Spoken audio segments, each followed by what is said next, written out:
Para mí este día, como mencionábamos, es de doble gozo.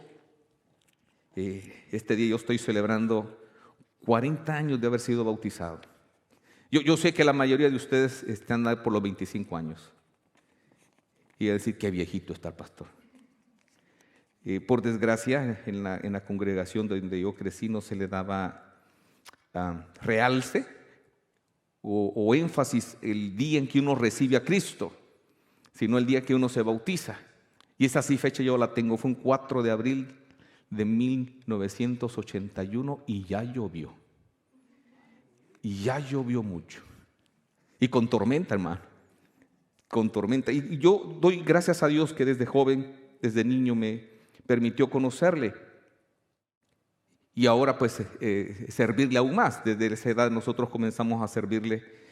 Y pues es para mí impactante y hermoso que sea día domingo donde se celebra la resurrección de Cristo Jesús, ¿verdad? Y eso es hermoso. Hermanos, nosotros tenemos que entender el resultado de la muerte de Cristo Jesús y la gran importancia de su resurrección.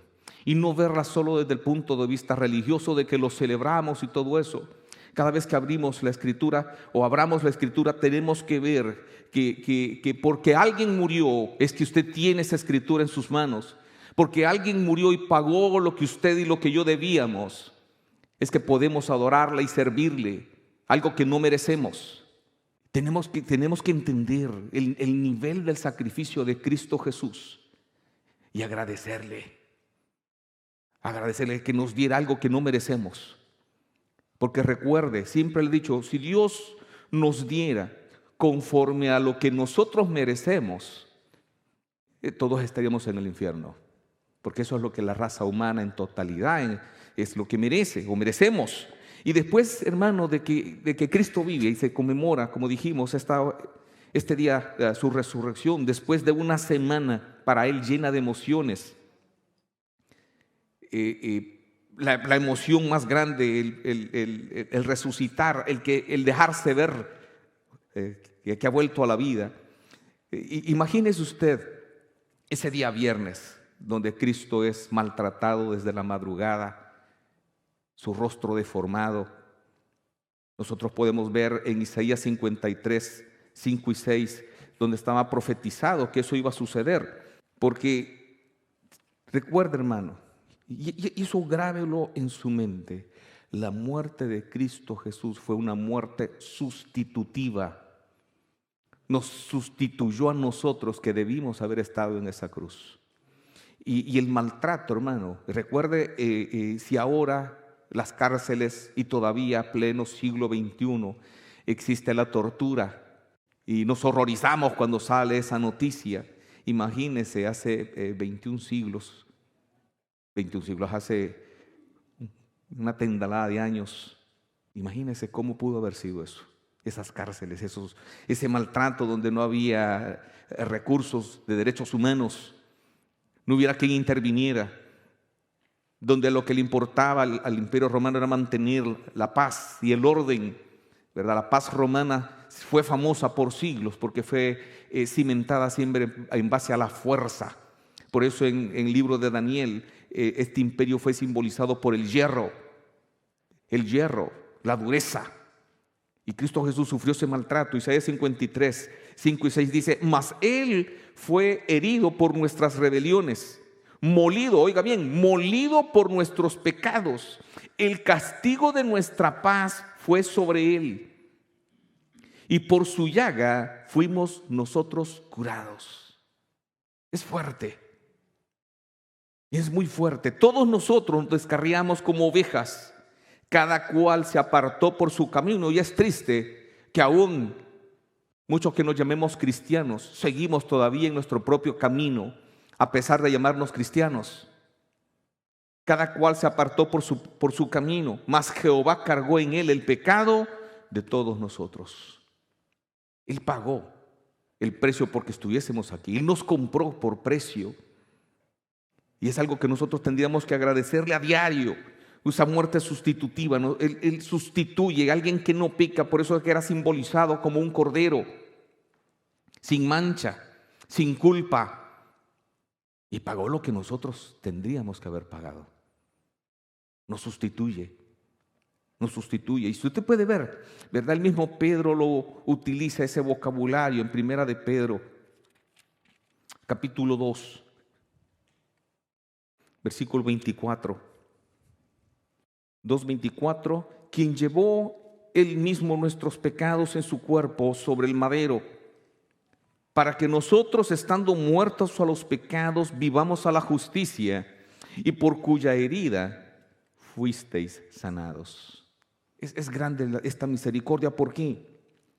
La muerte sustitutiva de Cristo Jesús estaba permitiendo a Dios Padre el podernos perdonar de una forma legal, porque el pecado es enfrentar legalmente a Dios, legalmente, como un juez, y su muerte, Dios Padre carga por completo los pecados, la condena total de nosotros en Cristo Jesús. Y eso permite a Dios Padre el poder perdonarnos, porque todas las exigencias justas de Dios fueron cumplidas por Cristo Jesús.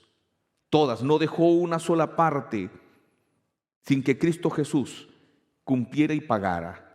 Fue un pago total, un pago completo, como vimos el día viernes. Y eso es importante que nosotros lo veamos, porque eso permite que seamos aceptados en la comunión sin comprometer su santidad.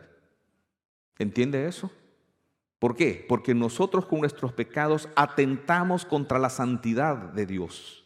Pensemos eso cada vez que estemos en tentación. Pensemos eso cada vez que estemos enfrentando una decisión entre el pecado y el no pecar. Estamos atentando todavía contra la santidad de Dios, que ya pagó Cristo, sí, pero eso no significa que Dios comulgue con el pecado, que Dios le agrade eso. Por eso es importante recordar, porque recuerde que la muerte sustitutiva de Cristo Jesús también permite otro milagro, que es la redención, del cual hemos hablado mucho. ¿Qué es la redención? Recuerde, es el pago que se da por rescatar a alguien. No es una salvación como hacen de alguien llega en un helicóptero y lo saca de un precipicio y ya estuvo. O de alguien que ha sido secuestrado y entra un grupo armado especializado en liberar a alguien. No, hay un pago fuerte. La palabra que aparece en 1 Corintios, vamos a 1 Corintios, capítulo 6, 6:20. Porque habéis sido comprados por precio. Oiga bien, ¿qué es lo que tenemos que hacer? Glorificad pues a Dios en vuestro cuerpo y en vuestro espíritu, los cuales son de Dios. Cuando aparece la palabra redención en el griego, aparecen dos palabras, el agora y agorazo. El agora era un mercado de esclavos. Mercado abierto, ¿verdad? Así como usted puede ir a un mercado, ¿verdad? A comprar papas, tomates, chiles, cebollas, tunco, marrano, chancho, no sé cómo usted le llama. También había un mercado que por desgracia todavía existe en algunos lugares del mundo, en África por ejemplo. Había un mercado de esclavos, así como se ve en las películas, que también sucedió aquí en Estados Unidos. Exhibían a la gente, ¿verdad? Y allí llegaban los compradores a ver, ¿verdad? Este me parece bueno, este aguanta carga, y etcétera. Y pues cada quien compraba y se lo llevaba. Pero agorazo se le decía a alguien que compraba a un esclavo para dejarlo libre. Oiga bien, no lo compraba para que fuese esclavo, lo liberaba de la esclavitud. Y eso es lo que Cristo Jesús hizo con nosotros. Agorazo dio un pago con su sangre, con su vida, rescatándonos del pecado, porque nosotros éramos esclavos del pecado. Y Él nos compra, fuimos adquiridos del mercado público, que es el pecado.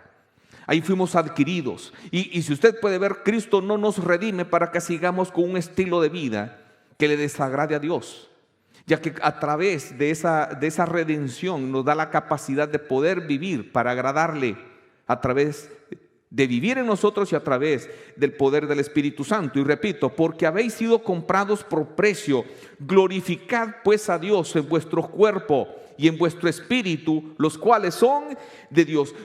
Cuando menciona el espíritu es algo muy importante, porque está hablando de nuestra mente, de nuestra voluntad, no solo de lo que nosotros físicamente vemos.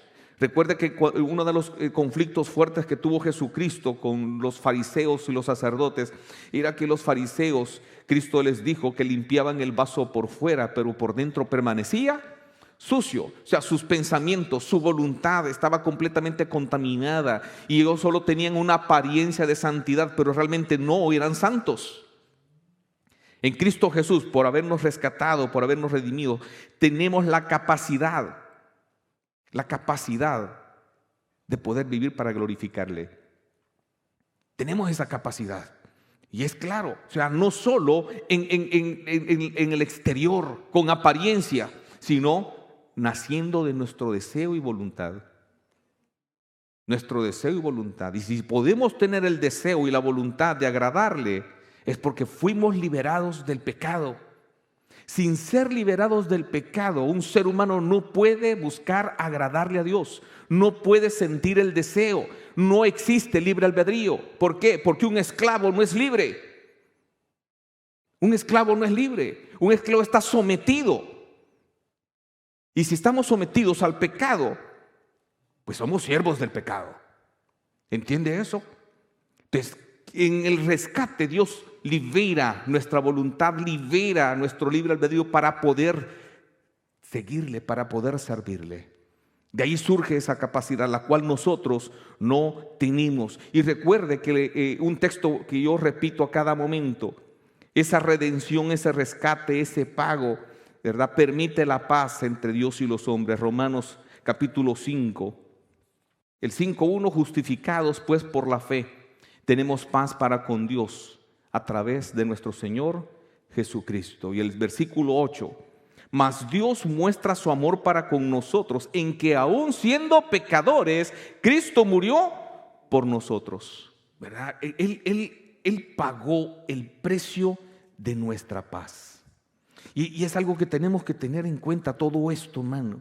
Y no olvidarlo, no recordarlo solo en Semana Santa, no recordarlo solo en este tiempo que los religiosos usted puede encontrar, ¿verdad? Que ahorita por el COVID no se han dado tantas procesiones, dramas en Filipinas, una cantidad de gente crucificándose en viva carne. No sé si usted sabía eso. En viva carne, ¿verdad? Después mueren de las grandes infecciones por haber metido clavos en sus manos y en sus pies. Por muchos. Lo cual es una locura, ¿verdad? Eso no hace nada en nuestra relación con Dios, pero ese es el mundo religioso. Capítulo 5 de 2 de Corintios, por favor. 2 de Corintios 5:18. Y todo esto proviene de Dios, quien nos reconcilió consigo mismo por Cristo. Oiga bien, todo lo hizo Dios, nada nosotros. Yo sé que hay corrientes religiosas que creen en que aún siendo pecadores tenemos el libre albedrío. La Biblia lo contradice, ya que esto proviene de Dios. Al liberarnos es que nos da la capacidad de poder tener voluntad. Antes de eso no. Todo proviene de Dios. Todo proviene de Dios, quien nos reconcilió consigo mismo por Cristo, porque nosotros no teníamos la capacidad de poderlo lograr. Y nos dio a nosotros el ministerio de la reconciliación. ¿Qué significa? Nos dio a nosotros el privilegio de servirle, predicando y evangelizando. Que Dios estaba en Cristo reconciliando consigo al mundo, no tomándoles en cuenta a los hombres sus pecados, y nos encargó a nosotros la palabra de la reconciliación. Así que somos embajadores en nombre de Cristo, como si Dios rogase por medio de nosotros. Os rogamos en nombre de Cristo, reconciliados con Dios. Al que no conoció pecado, por nosotros lo hizo pecado, para que nosotros fuésemos hechos justicia de Dios en él. Oiga bien, oiga bien. Al que no conoció pecado, por nosotros lo hizo pecado, para que nosotros fuésemos hechos justicia de Dios en Cristo. Tenemos que estar agradecidos, hermano, porque nosotros, por nosotros mismos, todo esto no lo hubiéramos logrado. Por eso es que Dios entrega la ley. Yo sé que hay muchos que creen que Dios da la ley para que cada quien se rebuscara para la salvación. Pero la ley fue dada para que entendiéramos que nadie podía salvarse. Porque la ley es el reflejo de la justicia y de la perfección de Dios. Por consiguiente, la ley solo podía cumplirla Dios mismo. Y por eso se encarna. La encarnación es para eso, ¿verdad? Porque hay, dentro del mismo milagro de la muerte de Cristo Jesús, sucede otro milagro, que es la propiciación. Cristo fue propicio. La palabra propiciar significa satisfacer. Y es el único que puede satisfacer esa ley. Nadie más. Por eso en Cristo Jesús nosotros tenemos paz. Porque dentro de la misma propiciación, esa satisfacción que Dios Padre, que Dios Padre obtiene a través de Cristo Jesús, lo hace para nosotros. Romanos capítulo 3, 25. Y recuerde, la ley no son solo 10 mandamientos. Si no podemos con 10 mandamientos, la Biblia, un sabio llamado Maimónides hace ya varios siglos los contó y dijo que habían 625 mandamientos solo en el Antiguo Testamento. Si no podemos con 10, imagínense con tantos, ¿verdad? Entonces, ¿por qué? Porque de los 10 mandamientos se derivan una cantidad exagerada de mandamientos. Y todo era una base legal que nos condenaba a nosotros. Y el único que podía satisfacer, propiciar eso era Cristo Jesús. Capítulo 3 de Romanos, versículo 25, dice, desde el 24 para que usted le agarre más sabor. Siendo justificados gratuitamente por su gracia, mediante la redención que es en Cristo Jesús. Oiga bien. Por su gracia, o sea, usted no puede hacer nada que agrade a Dios, para lo cual Dios pueda perdonarle a usted. Por eso es que recibiendo a Jesús como nuestro Señor es que obtenemos esa salvación, siendo justificados gratuitamente. Despuesito explico la justificación para el que no sabe qué significa. Mediante la redención, o sea, mediante el rescate que es en Cristo Jesús. El único que lo puede rescatar a usted y pudo rescatarme a mí del pecado, de la esclavitud del mismo, era Cristo Jesús. Satisfizo todas las demandas del Padre en forma total. Versículo 25, a quien Dios puso como propiciación. O sea, Dios es Padre, estaba seguro que Cristo Jesús iba a lograrlo y lo puso para eso, porque ningún ser humano lo había logrado. El Padre encomienda a Cristo el cumplir, el guardar y el lograr todo eso. Por eso que dice, a quien Dios puso como propiciación, a quien puso para satisfacerlo. Oiga bien, para satisfacerlo. Y nosotros logramos eso por medio de la fe en su sangre. Al reconocer que nosotros fuimos la causa de su muerte, al reconocer que nosotros causamos su crucifixión, nosotros tenemos los beneficios de todo lo que Él logra. A quien Dios puso como propiciación por medio de la fe en su sangre. Cuando usted recibe a Cristo Jesús, Dios dice, ok, tú me satisfaces. ¿Me entiende? ¿Por qué? Porque Cristo Jesús pagó esa satisfacción para ti. Él lo hace. Para manifestar su justicia, a causa de haber pasado por alto en su paciencia los pecados pasados. Entonces, todo esto que estamos mencionando, por lo general nosotros solo mencionamos la palabra perdón. Y es a través de eso, el perdón que Dios nos da, requirió de todo esto. Requirió de que Cristo Jesús cumpliera todo esto, de que Cristo Jesús fuera perfecto y que muriera para establecer una base legal para podernos perdonar. Imagínense, no es un perdón así nomás, tiene un precio. Tiene un precio. Entonces la muerte de Cristo otorga el perdón a nuestros pecados. Y recuerde, Dios no podía perdonar el pecado sin un pago apropiado. Sin un pago apropiado. ¿Por qué? Porque el pecado es un atentado contra su santidad. Y recuerde, es una base legal. Por consiguiente, tenía que hacerse de una forma legal.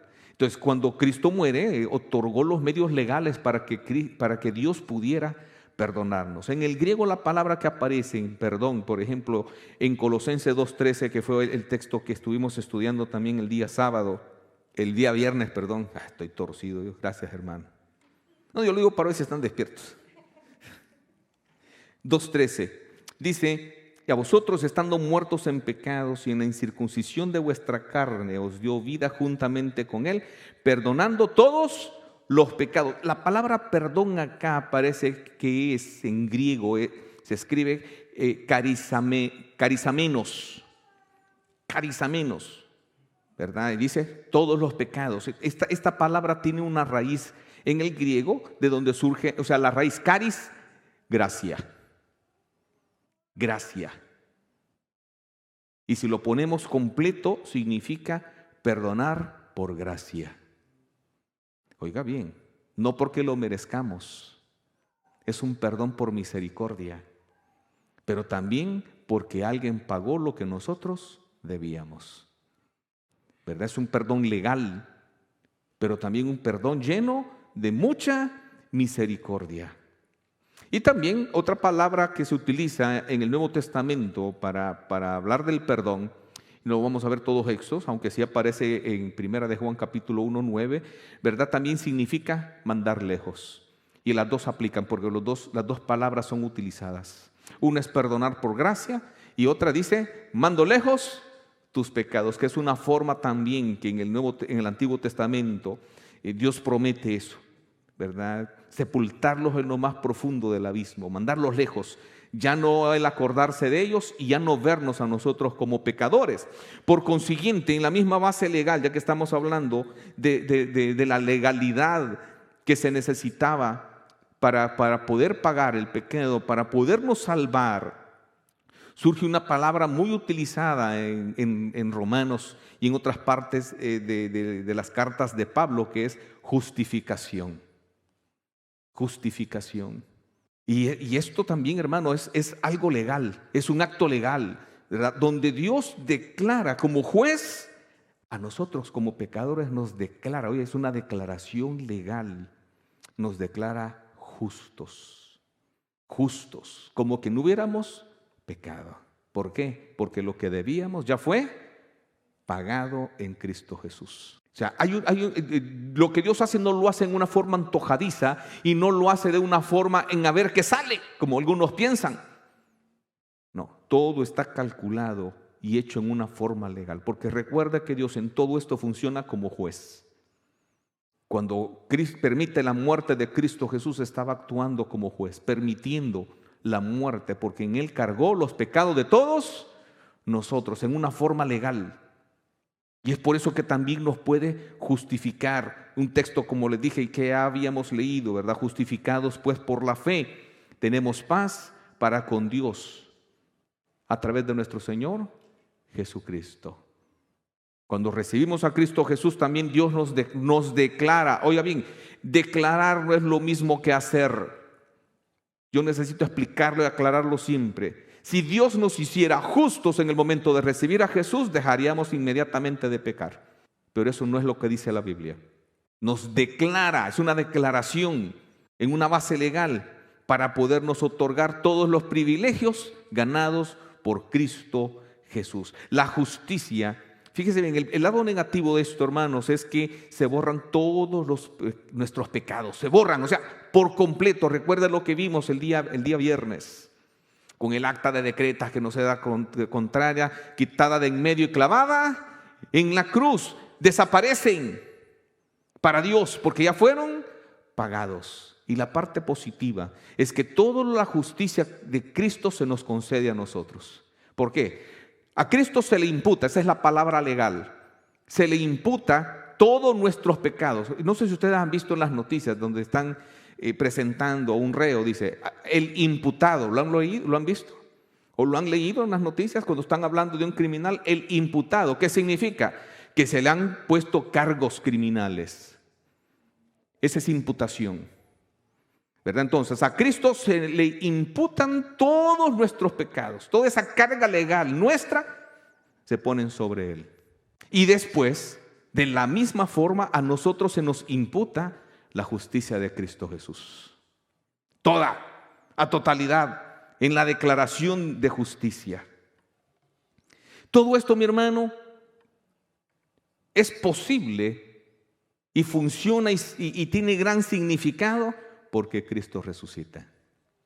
Si Cristo no hubiese resucitado, todo esto que les estoy mencionando fuera una mentira, fuera una falacia, fuera una invención, no tendría base para poderse decir. Si Cristo Jesús hubiera resucitado y se hubiera ido y nadie lo hubiera visto también, por eso que Cristo Jesús después de resucitar se deja ver. Se deja ver. La importancia de la resurrección, hermano, es porque también la resurrección determina la validez de la fe cristiana. La validez. Vamos a lo que fue nuestra lectura bíblica. Primera de Corintios, capítulo 15. Este capítulo es hermoso. ¿Por qué? Porque Pablo está luchando contra las malas enseñanzas del gnosticismo, de la filosofía griega, en la cual decían que no existía la resurrección. ¿Por qué? Porque en la filosofía griega, en la religión griega, se miraba toda materia como mala. Toda la materia, o sea, este cuerpo humano que es materia como malo. Entonces, ¿cómo era posible que alguien resucitara de nuevo con materia mala? Pablo se dedicó a enseñarles de que la resurrección, si bien es cierto, trae una materia, es una materia nueva, limpia y no contaminada. Diferente a la materia que nosotros tenemos ahora. Completamente diferente. Entonces Pablo en 1 Corintios capítulo 15 habla de esta forma, argumentándoles de esta manera. Versículo 17 en adelante. Y si Cristo no resucitó, porque muchos estaban negando la veracidad de la resurrección de Jesús, vuestra fe es vana y aún estáis en vuestros pecados. Oiga bien, si Cristo no hubiese resucitado, significaba que el pago dado al Padre había sido rechazado y cada uno de nosotros tendríamos que responder por ellos. ¿Fuerte, sí o no? Fuerte. Entonces, también los que durmieron en Cristo perecieron. Cuando dice, recuerda, durmieron, es un eufemismo para decir murieron. Todos aquellos cristianos que ya habían muerto, pues no tienen esperanza, si es que Cristo no hubiese resucitado. 19. Si en esta vida solamente esperamos en Cristo, somos los más dignos de conmiseración de todos los hombres. Entiéndase, porque este texto, algunas religiones dicen, ya ve, aquí dice que no solo tenemos que esperar en Cristo, tenemos que hacer algo. No está refiriéndose a eso. El contexto completo de esto es, si Cristo no resucitó y nosotros esperamos en alguien que murió y no resucitó, somos los más dignos de lástima de todo el universo. Pero, versículo 20, mas ahora Cristo ha resucitado de entre los muertos. ¿Qué le está diciendo? O sea, sí hay perdón de nuestros pecados, sí somos los más gozosos del universo. ¿Por qué? Porque sí, los que han muerto en Cristo van a resucitar. ¿Me entiende, hermano? Van a resucitar. Primicia de los que durmieron es hecho. Porque por cuanto la muerte entró por un hombre, entiéndase Adán, también por un hombre la resurrección de los muertos. Fíjese bien, Cristo Jesús ofreció la resurrección. La ofreció. Y primero Él dijo que lo iban a matar y que iba a resucitar al tercer día. Si no resucita, ¿cree que Él podría otorgarnos resurrección a nosotros si Él mismo no podía resucitarse a sí mismo? Y esto es lo importante. Usted puede ver en toda la Biblia, siempre que hay una resurrección es porque alguien interviene a favor de. Siempre. Cristo resucitó a muchos. La Biblia no dice la cantidad, menciona unos cuantos milagros de resurrección, pero resucitan con el cuerpo con el que murieron. No les da el cuerpo glorificado. Él interviene, pero con Cristo. En la Biblia se menciona que hay tres nada más. Ahí son tres los que intervienen: el Padre, el Hijo y el Espíritu Santo. Pero nadie llegó a quitar la piedra y decirle levántate. ¿Me entiende, hermano? Cristo Jesús resucitó como Él lo prometió, ¿verdad? Él confió su vida. Él confió su vida al Padre. Recuerda cuando Él muere: en tus manos encomiendo mi espíritu. Y entregó el espíritu. Cristo, eso nos muestra un milagro también que Él tenía sobre la vida y la muerte. Cristo entregó su vida en ese momento. No murió porque los tenían todo destripado. Cuando dice entregó, Él mismo tomó la decisión de morir en ese momento. Por eso es que los soldados dicen: no, este ya murió tan rápido. La han leído, ¿verdad? Y por eso que dicen con una lanza, para ver si realmente estaba muerto, porque murió muy rápido. Bueno, lo importante, Él da la validez al cristianismo. Sin resurrección no existiera el cristianismo. Sin la resurrección todos nosotros no estuviéramos aquí. Y es posible que la raza humana ya no existiera.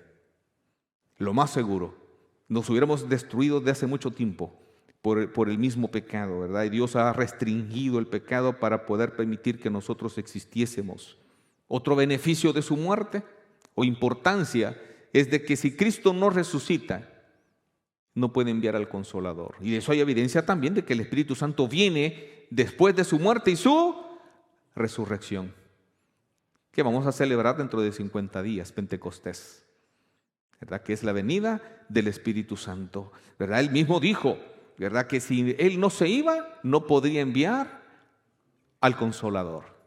Y ese es un beneficio para nosotros también, porque a través del Espíritu Santo Cristo mora en nosotros. Tenemos autoridad, tenemos poder, un poder y una autoridad que no existiera si Cristo Jesús no hubiese resucitado. También Cristo, a través de su resurrección, también Él cumple profecías. Por ejemplo, vamos rapidito a Salmos. El Salmo 16:10. Porque no dejarás mi alma en el Seol, o sea, en la tumba, ni permitirás que tu santo vea corrupción. No iba a dejar a Cristo en la tumba y tampoco su cuerpo se iba a podrir. Así. Eso es una profecía hecha una cantidad de años antes de Cristo Jesús, y esa es la misma que Pedro utiliza en Hechos capítulo 2, dándole cumplimiento a esa profecía en su primera predicación, donde también el resultado de esa predicación, miles de convertidos. ¿Usted cree que estos se hubieran convertido si Cristo no hubiera resucitado? ¿Usted cree que los apóstoles, los discípulos en ese momento, que estaban acobardados, escondidos, después de la muerte de Cristo Jesús, hubieran salido con valor a predicar y hablar, a pesar del riesgo de su muerte, como salieron a predicar si no hubieran visto al Cristo resucitado? ¿Creen ustedes que eso hubiera pasado? Pedro, que mostró valor cuando Cristo estaba vivo, pero cuando lo apresaron fue el primero en decir: cachancletas, ¿para qué te quiero? Y salió volado. ¿Sí o no? Escondidos.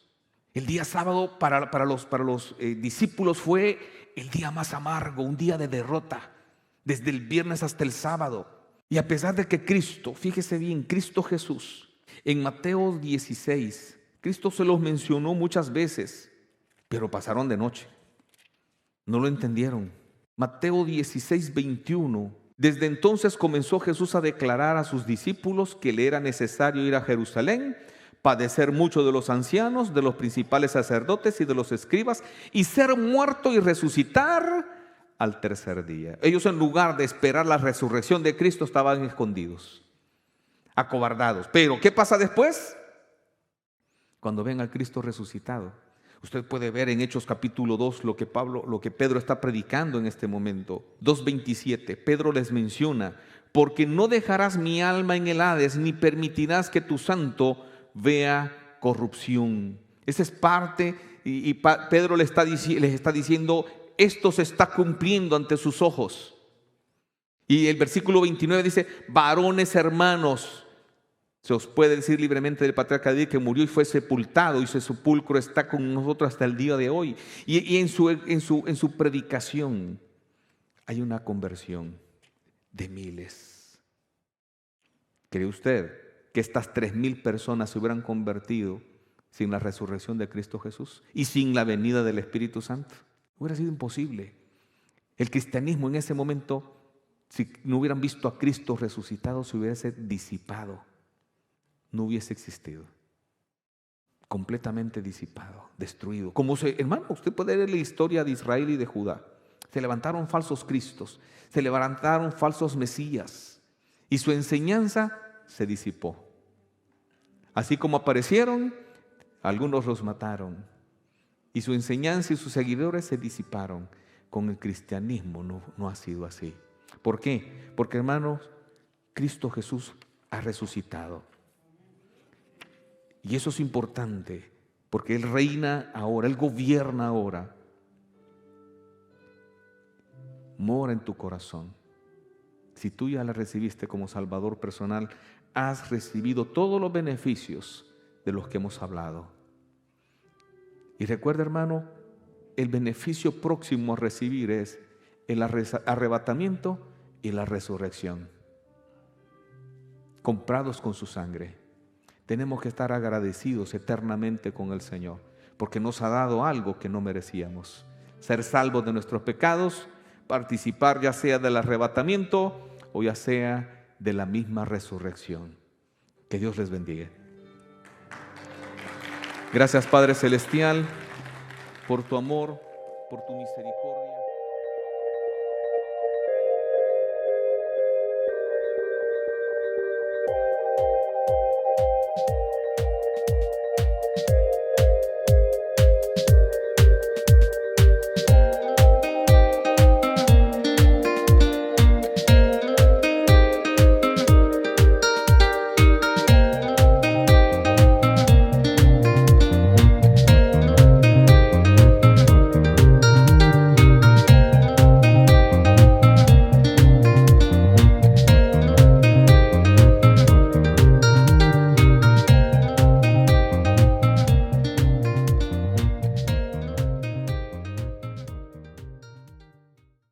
Para mí